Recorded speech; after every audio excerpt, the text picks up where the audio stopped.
Hello avid watchers and welcome back to the channel. In today's news, comedian Steve Coogan has furloughed the gardener and housekeeper at his £4 million country home, it was reported last night.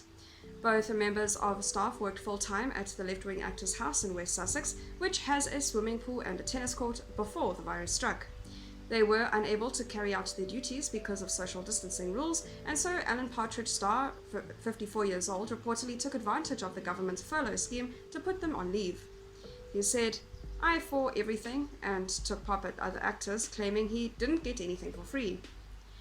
The government's furlough scheme covers 80% of the salaries, up to £2,500 per month. A source told a paper that the two members of staff had been gutted about not being able to get into work, so Coogan took advantage of the furlough scheme while they're unable to come in.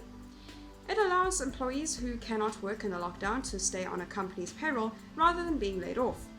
The government has extended the scheme until October, but from August will ask firms to share the costs with the Treasury.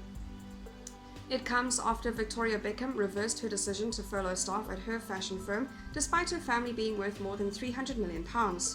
A source told the newspaper Mr. Coogan's staff did not live at the house and it was not possible for their work to continue, so Coogan took advantage of the furlough scheme.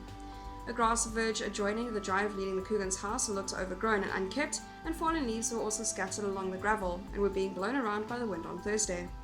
A number of cars were parked beside the mansion, but there was no answer at Coogan's home.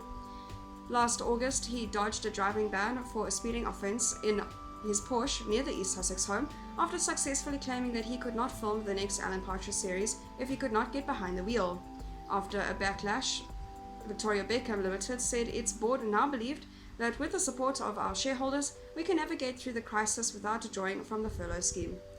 Other celebrities, including Jamie Oliver and Dragon's Den star Peter Jones, have also sought taxpayer assistance for their staff. Sir Richard Branson and Sir Philip Green have also faced the wrath of the public for relying on the government funds to pay their staff.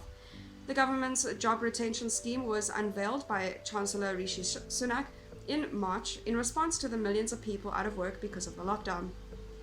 Since then, the scheme has been extended until at least July, after which some of the government will allow for some more flexibility on whether employees are obliged to keep paying furloughed staff.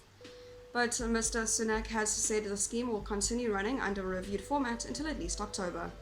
That is all for today's news. Thank you very much for watching. I'll see you next video.